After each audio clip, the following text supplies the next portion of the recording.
Hey guys, today we will have some fun with the fastest AGP card ever released, the Radeon HD 3850.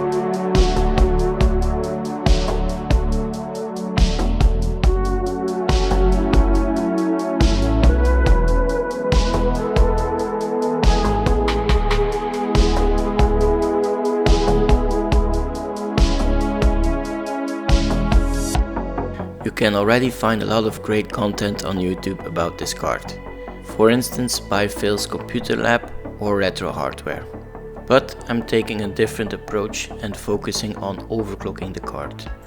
As you can see in the footage, I put the card under liquid cooling. So let's see if that's even worth it.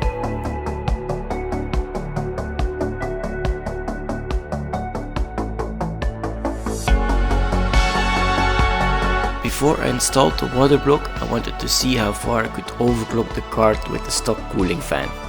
I needed to know if switching to water cooling would benefit the overclock and how much. So I spent hours of benchmarking to find the highest stable overclock on air first. In fact, I did that twice because I have two 3850s. The card that overclocked the highest did get the water block installed. So let's do that right now.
During the installation of the water block, I noticed that the separate block for the VRMs was too short to cover all the VRMs. I didn't want to take the risk, so I installed the original heatsink back on the VRMs.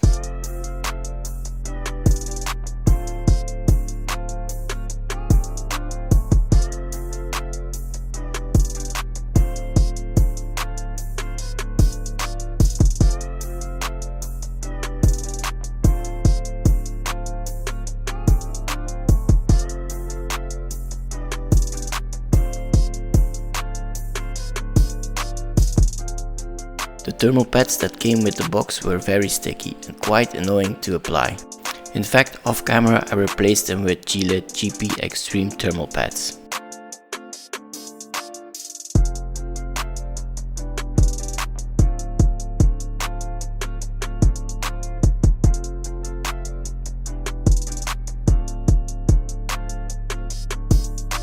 Okay, now that the block is installed, it's time to look at the test system, the thermals and the benchmarks.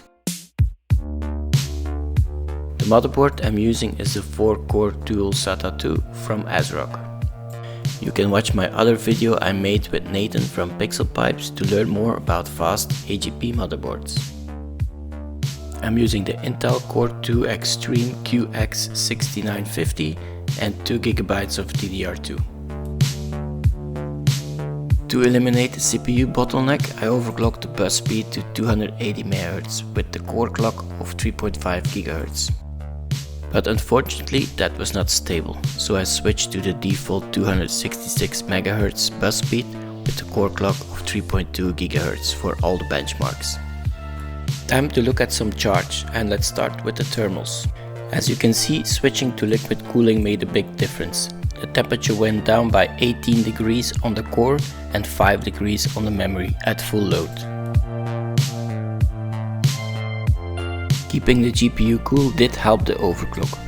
On air I was able to overclock the core with 46 MHz extra, but under liquid cooling I was able to get 127 MHz extra out of the core, or 7% on air and 19 on water.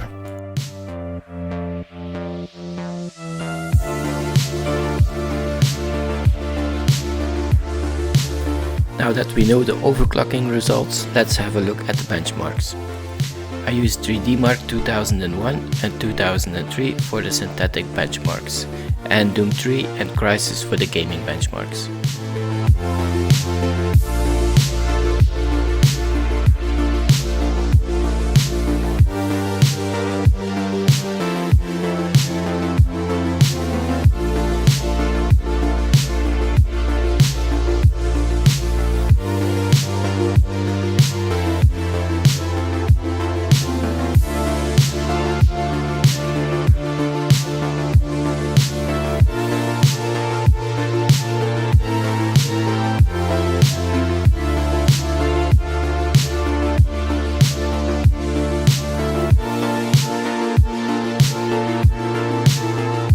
So what do you think?